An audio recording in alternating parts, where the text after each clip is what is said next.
There is so much to learn and know about OBS Studio that it's hard to keep track of it, and I've done my best to make beginner's guides and tutorial series and things like that over the years, but sometimes you need a refresher for the people who are just getting in for the first time. And so if that's you, I've got a video for you. This is 25 things that all streamers should know about OBS Studio. This video is sponsored by CuriosityStream. Get access to my streaming video service Nebula when you sign up for CuriosityStream, linked below. And we're jumping in with number one, and that is account linking.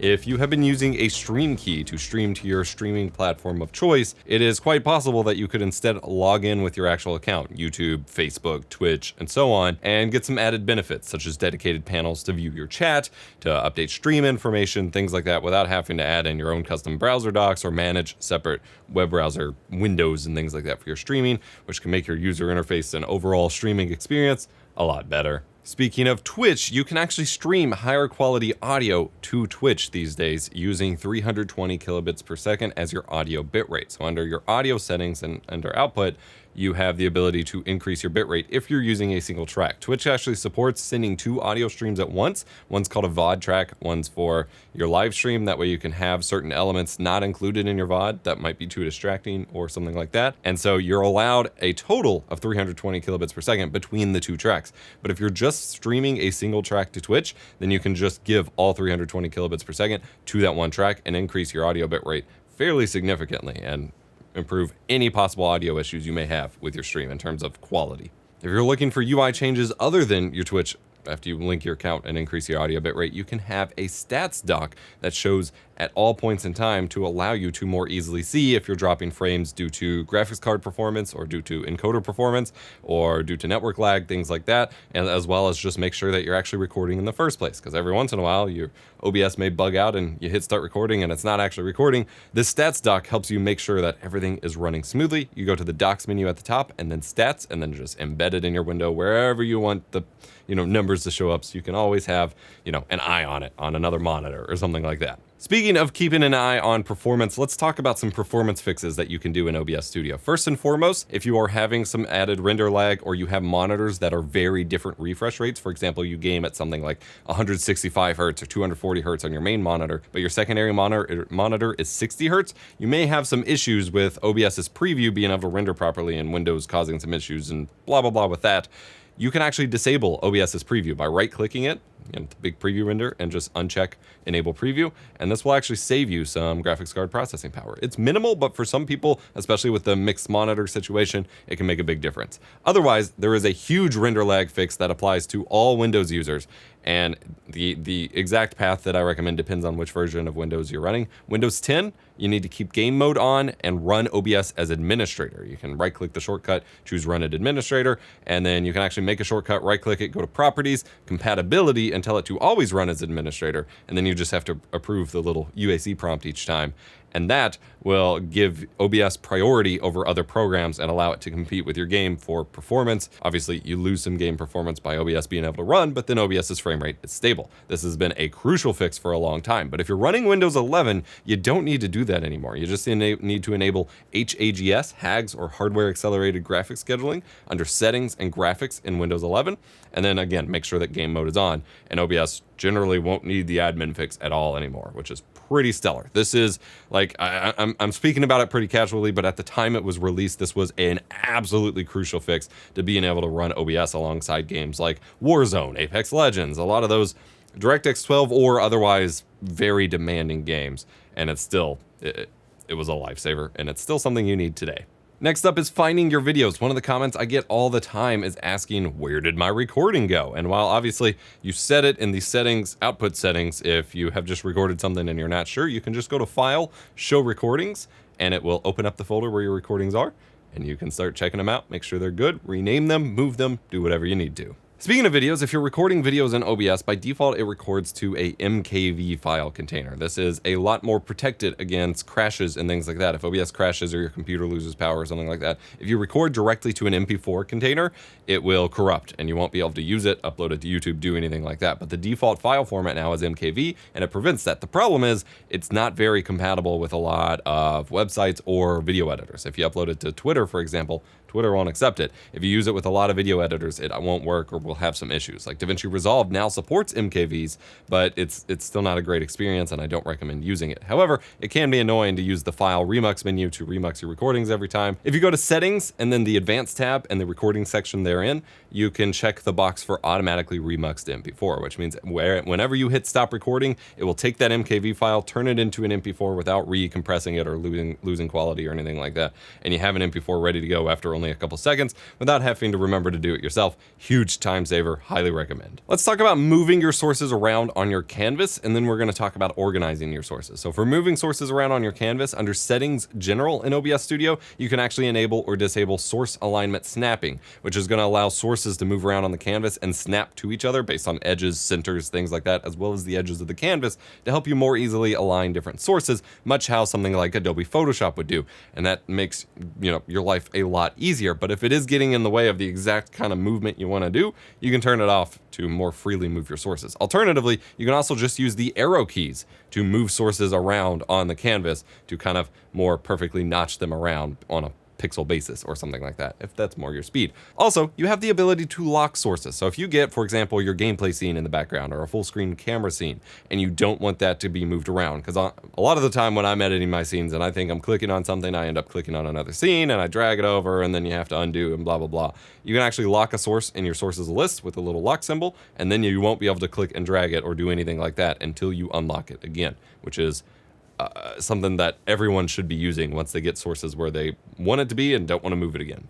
In terms of organizing sources, you can group up different sources to be able to move them all at once. You can select multiple sources at once, right-click, create group, or you can drag other sources into the group. And then this allows you to take, for example, like a webcam in a frame with some, bars about your most recent tips or subscribers or whatever. You can put those all together and then be able to move them on your canvas, apply something like the move effect or transition, or just resize them all at once rather than having to do them all individually and lining them back up each time. This is a huge lifesaver, but it can be a kind of annoying workflow. Alternatively, you have the ability to put scenes inside of other scenes. This is called scene nesting. You can use an individual scene, such as a dedicated scene with my webcam, a frame around it, things like that, and then add that as a source to another scene. This means that you can set up a singular scene with your webcam, your frames, your alerts, things like that, that you then add to all of your other scenes and be able to update them in one place rather than having to manually sync all your changes if you want to move things around or whatever across all of your individual scenes. And this is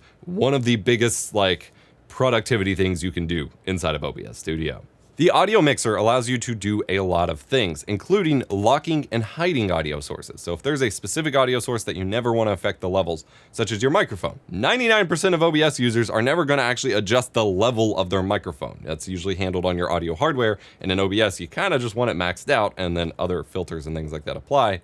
And you can use a lock button here to keep it from being accidentally messed with so that you don't pull up a scene and realize you've drug your mic down halfway and you're too quiet or something like that. Much like with your individual video sources, being able to lock them from being dragged around. You can also hide individual audio sources. So if you have a bunch of media files, like your overlays and things like that, that add a bunch of audio sources that you don't actually use because they're silent or something, you can hide those to keep them off your mixer and make it easier to use because you don't have all this extra stuff in your way. Another powerful audio tip is the ability to sidechain different audio sources. This is the ability to have the filters of one audio source be reactive based on another. Specifically, this is very useful for auto ducking of your music or game sound below your voice, which allows it to kind of have a higher overall level when you're not talking to allow it to be more audible for your viewers. So if you're not talking a whole lot, they get to jam to your music or hear your game sound better. But then when you start talking, it gets a little bit lower so that you're still perfectly audible. But then, that's managed automatically without you having to use audio sliders or hotkeys or anything like that. I have a whole tutorial on this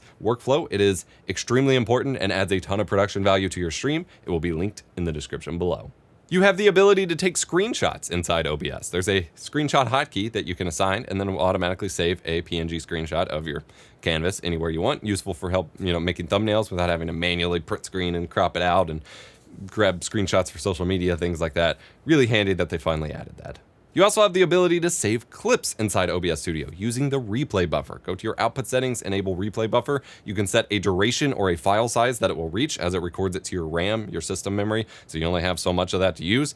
And then you just have a dedicated hotkey for it. You enable the replay buffer, and then anytime you hit that hotkey, it will dump that last 30 seconds or whatever to a video clip that you can easily share on Twitter or make a highlights montage or do whatever, which is really nice and going to be higher quality if you have your recording settings set to a higher quality than what goes up to something like Twitch. Pretty cool. Also saves whatever editing work from having to download it back from Twitch or YouTube as well. OBS can be used as a webcam in video calling apps such as Zoom, Skype, Discord, things like that with the virtual camera button. There's a button right there, hit virtual camera, and whatever is in your OBS canvas will be broadcast out as a fake webcam to be used for video conferencing, so you can do webinars or have filters applied to your webcam, things like that, which is immensely powerful. And a lot of people can't use, do their day-to-day work without it. OBS can be remotely controlled using third-party programs like StreamerBot or Atom, which can allow viewers to control your stream or interact with it using channel points and things like that on Twitch. And all this can be managed very easily, or you can assign a remote producer to help you manage your stream. For example, during my podcast shoots, I often forget to change scenes sometimes and things like that, and I can assign a remote control access through this WebSockets plugin that now ships built into OBS Studio with WebSockets 5.0 and OBS Studio 28, and I can assign my co-host to remotely control my OBS Studio scene, so if I'm forgetting to switch scenes and I'm doing something, he can just flip the scene and no one really has to know any better. It's pretty cool. I've talked about this a lot and shown some of the programs that can do it, but I haven't done a full dedicated tutorial on it. That will come very soon, so get subscribed for that. Similarly, you can output OBS's canvas to a capture card or to a full screen monitor for a preview with the projector preview. Right-click in your OBS preview, and you can enable a projector preview either for a specific source or for the preview itself, allowing you to either have a full screen monitor if you have separate hosts or want a bigger view to preview your stream while you're gaming or something,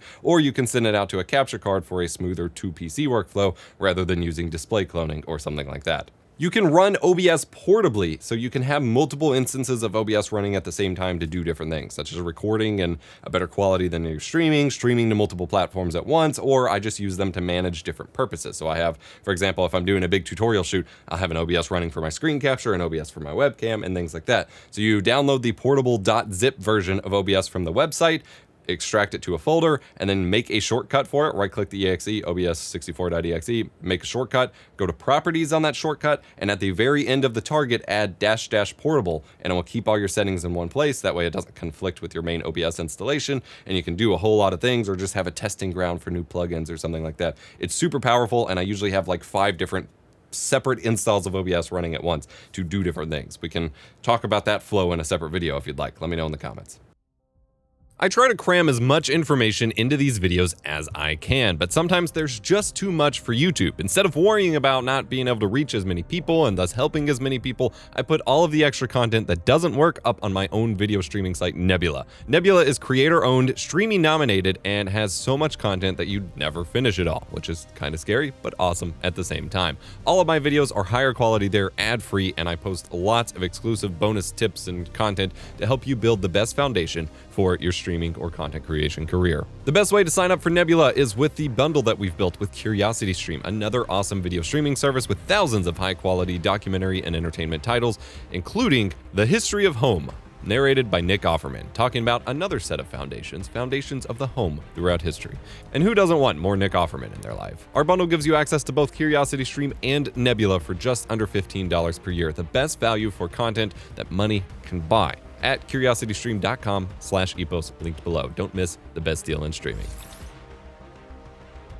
You can build custom transitions within OBS Studio. In the transition menu, it has a couple basic ones like cut and fade and things like that. You can set up different slide, wipe, Luma transitions, but then you can also build custom stinger transitions using a program like Adobe After Effects or something like that, and use those as media files. I have a whole OBS Studio Masterclass episode on that linked below, but it's really powerful and adds a ton of production value to your stream. You can also have a custom shape for your webcam or something like that using what's called an image mask. So you just make a black and white shape in Photoshop, GIMP, Affinity, and import that as a mask filter onto your webcam. And then you can show up in a star or a circle or some amoeba looking thing. It's pretty rad. And then of course you have things like scripts and plugins, which open up an entire world of extra functionality, features, and control that you can have over your stream. I have entire playlists on that linked below, where I cover all manner of scripts and plugins. I'm EposVox, your stream professor. Remember to be kind, rewind.